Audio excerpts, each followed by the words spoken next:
യഥാർത്ഥ ഇടതുപക്ഷം UDF 100-ലധികം seat നേടി അധികാരത്തിലെത്തും.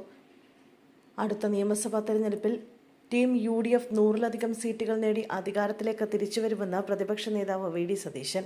ഇത് വെറും പ്രതിപക്ഷമല്ല, ടീം UDF ആണ്. എവിടെയെല്ലാം ഈ സർക്കാർ പരാജയപ്പെട്ടോ അവിടെയെല്ലാം ടീം UDF എന്തു ചെയ്യുമെന്ന് ജനങ്ങളോട് പറയുമെന്നും VD സതീശൻ പറഞ്ഞു. വരാനിരിക്കുന്ന തലമുറയെ കേരളത്തിൽ പിടിച്ചു നിർത്താനുള്ള സ്വപ്ന പദ്ധതി കേരളത്തിൽ വരും. പ്രതിപക്ഷം സെറ്റ് ചെയ്യുന്ന അജണ്ടയാണ് കേരളം തെരഞ്ഞെടുപ്പിൽ ചർച്ച ചെയ്യുക.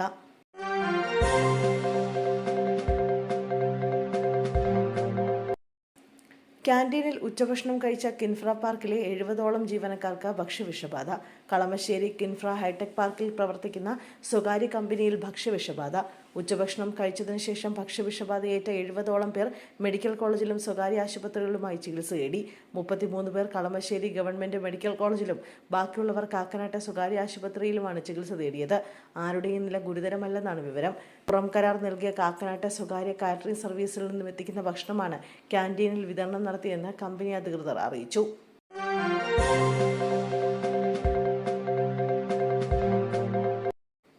ബാങ്കിൽ ജോലിയുണ്ടെന്ന് വിശ്വസിപ്പിച്ച യുവതിയുടെ സ്വർണം കവർച്ച. ബാങ്കിൽ ജോലിയുണ്ടെന്ന് പറഞ്ഞ സ്വർണ്ണാഭരണങ്ങൾ തട്ടിയെടുത്ത യുവതി അറസ്റ്റിൽ. അടിമാലി സ്വദേശി അനുഷയെയാണ് പോലീസ് ഡൽഹിയിൽ നിന്ന് പിടികൂടിയത്.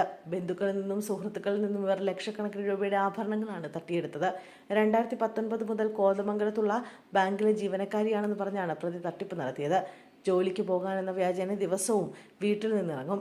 ബാങ്കിൽ സ്വർണം പണയം വെച്ചാൽ കൂടുതൽ പലിശ കിട്ടുമെന്ന് പറഞ്ഞാണ് ഇവർ സ്വർണം വാങ്ങിച്ചെടുത്തത്. ഇങ്ങനെ ലഭിച്ച സ്വർണം പ്രതി കൈക്കലാക്കുകയായിരുന്നു. കഴിഞ്ഞ വർഷം ഡിസംബർ 21-ന് പ്രമോഷന് വേണ്ടിയുള്ള ഇന്റർവ്യൂ ഉണ്ടെന്ന് പറഞ്ഞ് വീട്ടിൽ നിന്നിറങ്ങിയ അനുഷ പിന്നീട് തിരിച്ചെത്തിയില്ല.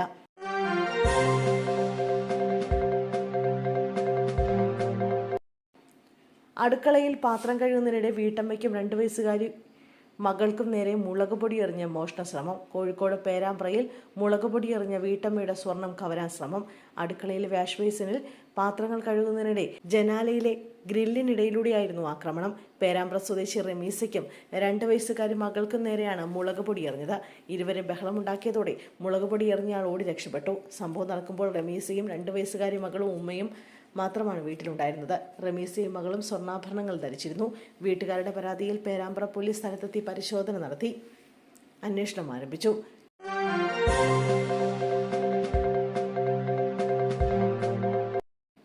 KSRTC ഡിപ്പോയിൽ ബസ് കാത്തുനിന്ന യാത്രക്കാരനെ തെരുവുനായ കടിച്ചു.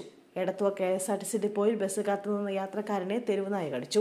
എടത്വ തോട്ടുമാലിച്ചിറ വീട്ടിൽ TK നടരാജനാണ് പരിക്കേറ്റത്. വീട്ടിലേക്ക് പോകാനായി ബസ്സിൽ കയറാൻ ശ്രമിക്കുന്നതിനിടെ നായ ഓടിയെത്തി നടരാജന്റെ കാലിൽ കടിക്കുകയായിരുന്നു. ആലപ്പുഴ മെഡിക്കൽ കോളേജ് ആശുപത്രിയിൽ പ്രവേശിപ്പിച്ചു. എടത്വ ഡിപ്പോ പരിസരത്ത് തെരുവുനായ ശല്യം രൂക്ഷമായിട്ടും അധികൃതർ നടപടിയെടുക്കുന്നില്ലെന്ന ആക്ഷേപം ശക്തമാണ്. ഡിപ്പോയ്ക്കുള്ളിലും ബസ്സുകൾക്കിടയിലും നായകൾ തമ്പടിക്കുന്നത് യാത്രക്കാർക്കും ജീവനക്കാർക്കും ഒരുപോലെ ഭീഷണിയാണ്.